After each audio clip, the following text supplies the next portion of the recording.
We finally learned the answers this week to some of the more pervasive questions that have been festering since a massive U.S. intelligence leak around this time a year ago, which also managed to leave us with more questions than ever. Edward Snowden, the whistleblower who leaked countless documents that revealed the U.S. government was using its surveillance program to spy on American citizens, sat down with NBC's Brian Williams this week for his first extended interview with the U.S. television network. Snowden described his years as a member of the U.S. Intelligence Committee. He said that in addition to working as an NSA contractor and a CIA employee, he was trained as a spy. U.S. intelligence officials confirmed to NBC News this week that Snowden had been a CIA employee and that he had passed routine psychological testing. Snowden told Brian Williams that the government has never shown, quote, a single individual who's been harmed in any way by his disclosures. And he answered yes to being asked if he sees himself as a patriot. Being a patriot means knowing when to protect your country, knowing when to protect your Constitution, knowing when to protect your countrymen from the violations of and encroachments of adversaries. And those adversaries don't have to be foreign countries. The interview comes nearly 1 year after Snowden first made his disclosures. 1 year since he fled the United States for Hong Kong. 1 year since he tried to seek permanent sanctuary in South America, only to end up stranded in Moscow airport. The Russian government ultimately decided to grant Snowden temporary asylum, and the 1 year deadline on that is coming up this summer. And in all of that time, one of the most persistent questions about Edward Snowden has been whether he shared any of the documents he took from the NSA with Russia. Snowden claims he hasn't because he says he destroyed every document before he got there. Let's put it this way. If I'm traveling through Russia, and I know I'm traveling through Russia, and I know they've got a very aggressive, very professional service, and I look like Tweety Bird to Sylvester the cat, if I look like a little walking chicken leg with all these documents, if I've got control over that, that's a very dangerous thing for me. Edward Snowden told Brian Williams that whistleblowing wasn't his first attempt to fix what he sees as the abuses of U.S. intelligence, that before he walked off with the documents, he tried to raise his concerns through official channels.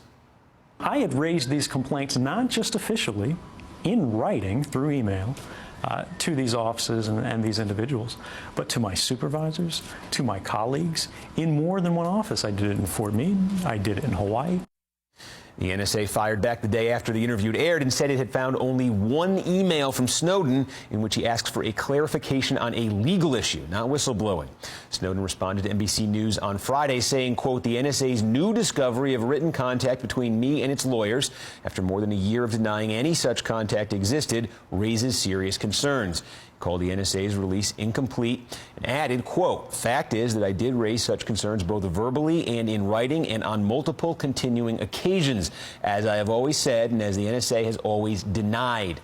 The Obama administration has challenged Snowden's credibility on many fronts, both before and after the interview aired. National Security Advisor Susan Rice dismissed Snowden's assertion that he was a spy. Secretary of State John Kerry called him a coward.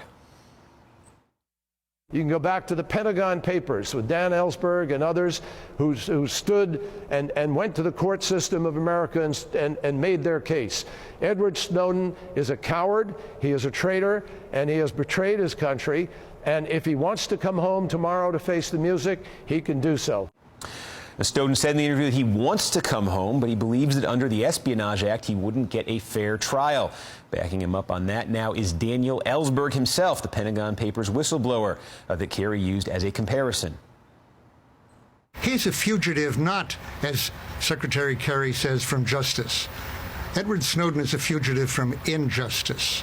He has no chance of getting a fair, just trial in this country any more than any of the other whistleblowers who have faced prosecution. I was not able to put out a defense at all, in fact, under those terms. It was ruled as irrelevant, that motive is not in relevancy, and therefore I could say nothing about the fact that these secrets had been improperly withheld all this time. I'm sure there's many who would be just fine with seeing Snowden go right into a jail cell and never coming out if he should ever return to the U.S., but there are just as many who view him as a hero. And you don't have to take sides to believe that every American has the right to a fair trial. So 1 year later, let's talk about the value of what Edward Snowden has done, and let's talk about how well he explained his actions to an American audience, and let's ask whether the Espionage Act needs changing.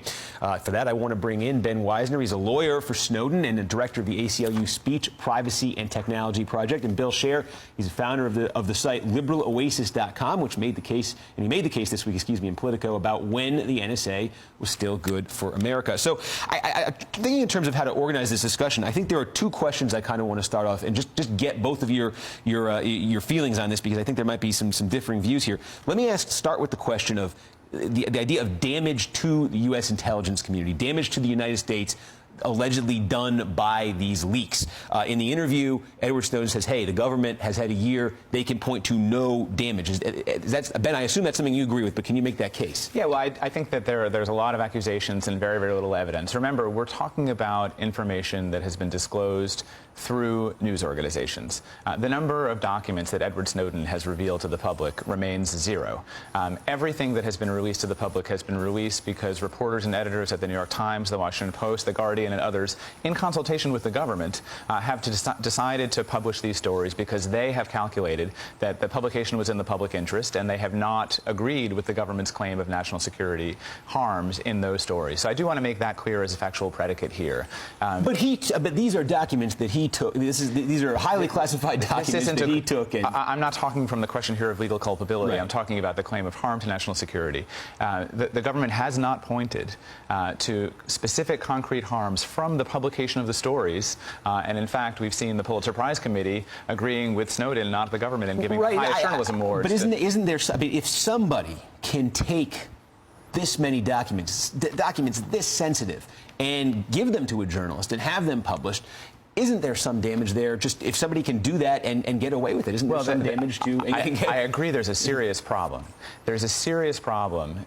You know, the NSA can't say on the one hand we have 100% auditability. That's what Keith Alexander said. We have great internal controls. We have excellent discipline to make sure that your information stays private, and then say that a contractor who wasn't even employed by the NSA could walk out with an untold number of documents. We don't know how many times this has happened before. So seriously, there are serious security and privacy problems at the NSA. What I think Snowden was arguing here was that the publication over the last year of story after story about NSA overreach, that the government has been unable to point to any concrete harms from the publication of those stories. And in fact, we've seen the opposite. We've seen for the first time federal courts calling some of these programs unconstitutional. We've seen Congress engaged in a historic reform debate. We've seen even the president ending one of the programs, appointing 2 review panels that have said that the NSA is out of control, and we've seen a global debate that should have happened before these programs were rolled out and not afterwards. So Bill, no concrete damage a year later. Are you satisfied there was no damage from these leaks? No, we shouldn't take Snowden's word on that. Well, number one, you know, he says there's no concrete evidence of damage. He can't prove concrete evidence of abuse by the NSA. That's my second question. You know, there's some inherent secrecy here that's hard to get all the data we would all like to have a public discussion, because this is a secret. This is inherently a secret program to go at terrorists. Number two, the Ellsberg comparison doesn't make sense to me, because Ellsberg's release of the Pentagon Papers did not reveal current operations.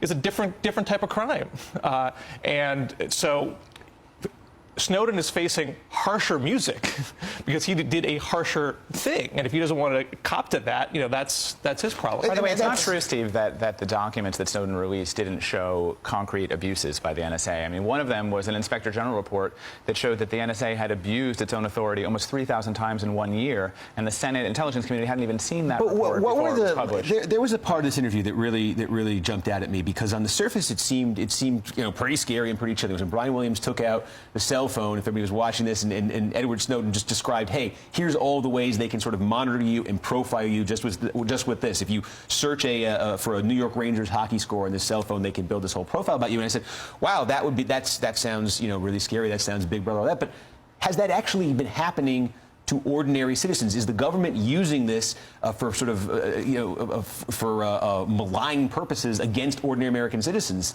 Is there any evidence of that? Well, look, we're learning more and more about that, but I do want to say this, and Snowden explained himself, I think, quite well in his first interview on the Guardian website about a year ago. The danger is not only what the government is doing with this architecture today. The danger is what it might do with it tomorrow.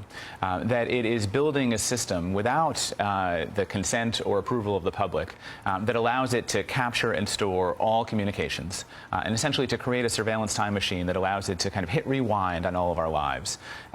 Today, that's justified as a counterterrorism measure. Tomorrow, that's going to be used by the FBI, by the DEA, and eventually by local cops. And that's because this kind of database doesn't really help stop terrorism. There isn't a lot of terrorism. You build a haystack to look for a smaller and smaller needle. But it's an incredible forensic tool. It would help solve a lot of crimes. And that's why you're going to have this inevitable, we already have seen it, mission creep, where these massive, massive databases are turned over not to intelligence officials, but to law enforcement. And that's something that the framers would have been very concerned about. It's exactly that kind of dismissiveness towards a threat of terrorism, which is why I can't take Snowden's word that he has not caused any kind of damage to our counterterrorism operations. You know, he said in the interview this week, I take the threat of terrorism very seriously. That's not what he said a week after he revealed himself and did an online chat at The Guardian, where he said, there's no way the NSA is really doing this about terrorism, because why would they potentially go after a potential terrorist when our police kill more Americans than terrorists do?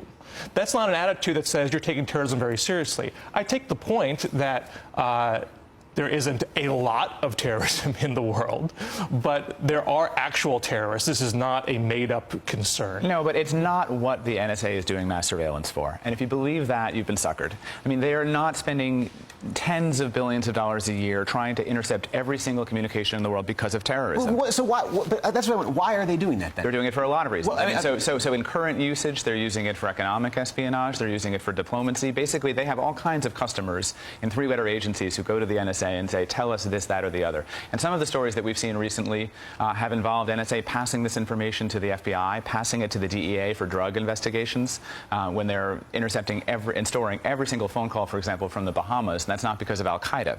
And again, the real concern here is not today, it's tomorrow. And we need to have a national debate. Right now, no, I mean, this is the key lesson from the last year is that technological capabilities have outpaced democratic controls and democratic debates. We should have been having a conversation a year ago, 2 years ago, 5 years ago, while and during the deployment of this, instead of waiting until this whole system was already in place. Should Edward Snowden come back and face a trial? It depends what you think should happen to somebody who launched this global debate, whose revelations have led to historic reforms, to ending programs that even the president thought have gone too far. If you think he should spend the rest of his life in prison, then he should come back and face a trial. If you think Dan Ellsberg should have spent his whole life in prison, remember Daniel Ellsberg, Dan Ellsberg didn't flee the country. He got off because the Nixon administration bribed a judge. He didn't try to flee the country. But right? Daniel Ellsberg says that the only reasonable option for Edward Snowden to be able to participate in this debate rather than to be locked in a solitary cell. Remember, Dan Ellsberg was out on bail for the whole 2 years that his trial was going on, which is not what would have happened to Edward Snowden by any means. Yes, Edward Snowden, because he faced a legal regime that doesn't distinguish between sharing information with the public and selling it to an enemy, had no choice but to go where he wanted to go. Now, I think that it's possible for us to work with the government to find a way for him to come back and not spend the rest of his life in prison. But the government needs to meet us halfway. Well, we'll see. We'll see. You got the 1 year Russian rule coming up here for expiration. We'll see what happens with that.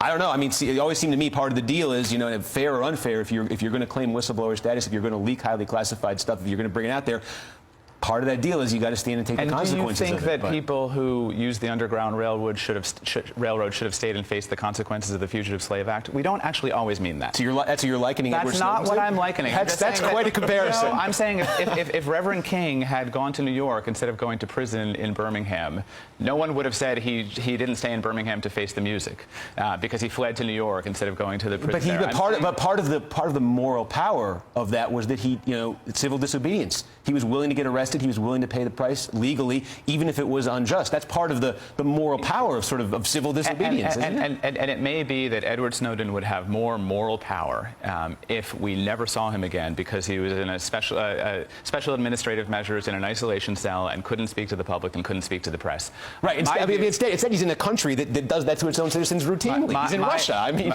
my view is that the response to what he did should not be be a life in prison.